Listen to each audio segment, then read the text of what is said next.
Welcome back to Tales of Vesperia! Oh no, we're surrounded by monsters! Don't worry, we can fly! And we can call this anytime we want to. Pharaoh.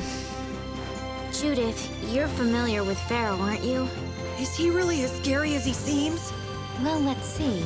Sometimes he's logical, sometimes he's emotional. He can be really scary or really kind. Alright, that didn't help very much. One thing's certain, his power is extraordinary, even among the Intellikeia. Here's hoping we don't wind up looking like poor old Mount Temza the moment we meet him. If he can do that to a mountain, there wouldn't be anything left if he turned on us. I wish you wouldn't joke about scary things like that. Why should we get scared before we even get there? Especially if he's that strong. Wish I could take it as lightly as you and Yuri. Alrighty, well, first things first, we are going to do a whole bunch of little side quests.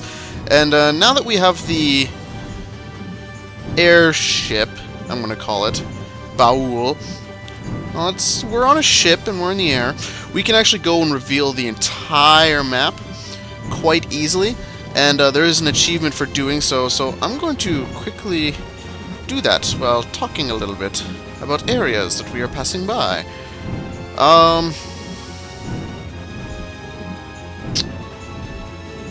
Overhead here, it's usually foggy inside, like, weather changes, as you can tell, just by moving around the map. That, I can't remember. I don't know, it's hard to see the ground here. It's foggy! Ah! That comes up later, that's, a place. Oh, Judith's communication. I never imagined you'd be able to speak with the Intellikeia. Well, I use a Critian technique to do it. Wait, do I detect a little jealousy? Maybe. Right, Repeat? Yuri, you want to talk to Repeat? I think the two of you understand each other well enough already. I got him pretty well figured out, but I don't know if he understands me. I think he feels the same way. Okay, well, we still got a lot of map to uncover, so I'm just gonna cut away until we actually get it all. Next thing you know, the achievement will pop up.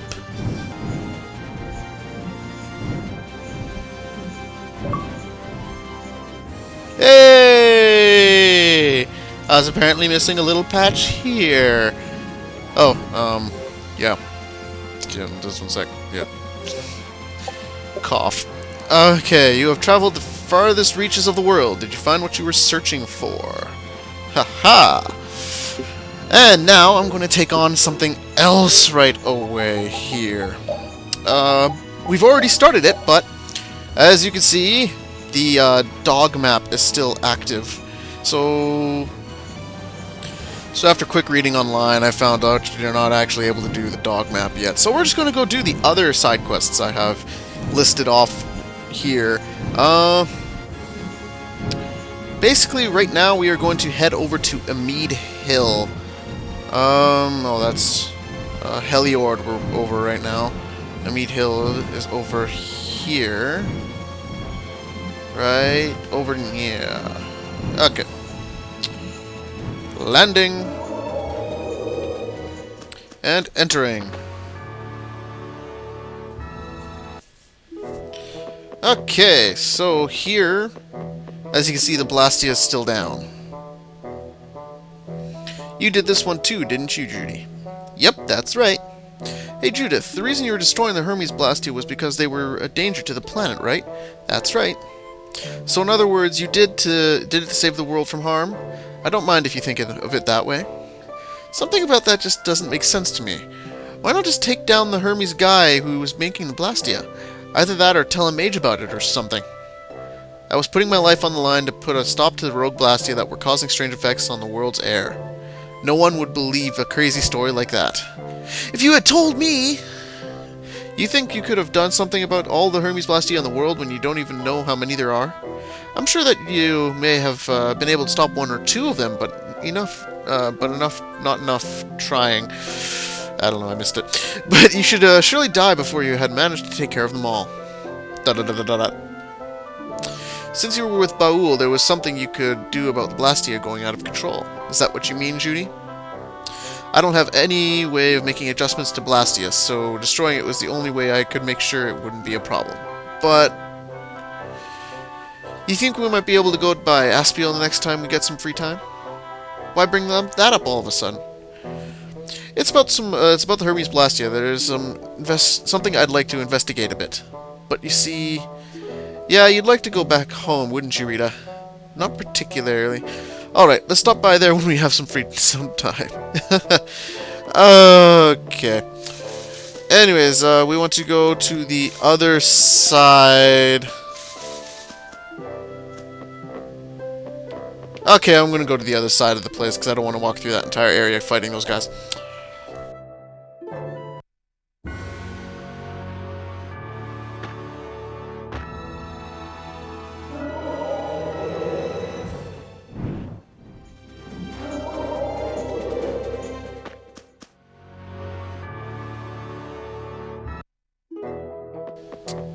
Alrighty, we're on the other side of a meat hill now.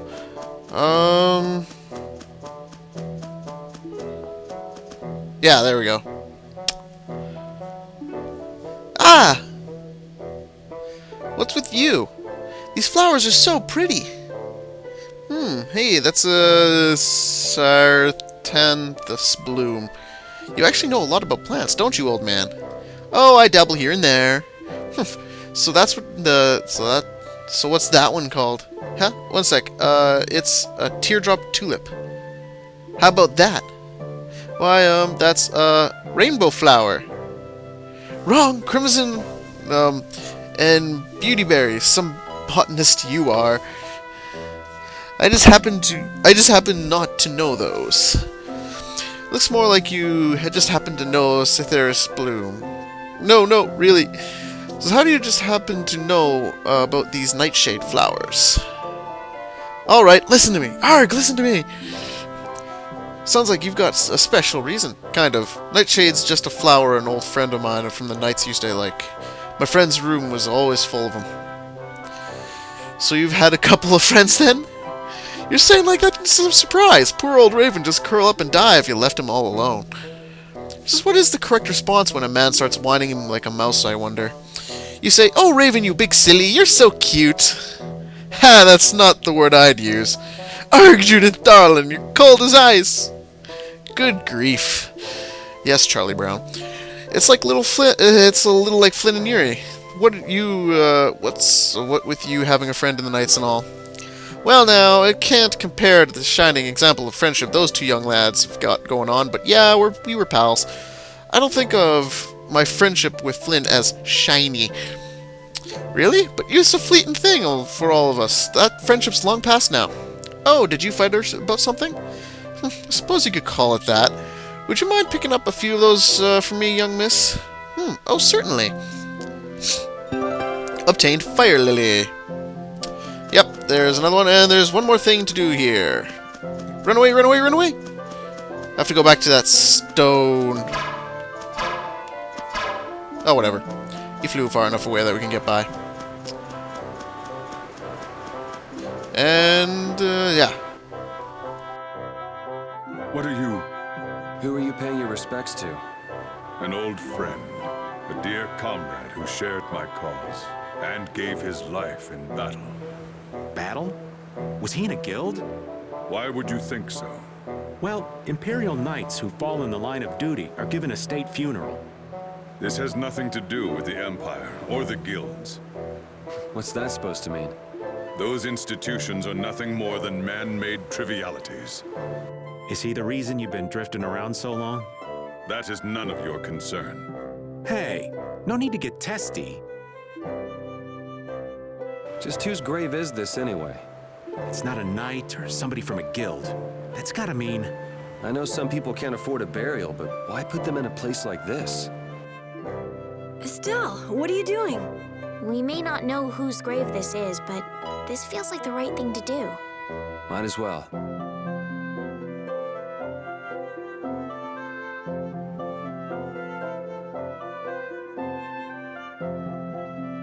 Okay, let's head back down. I think we're done here.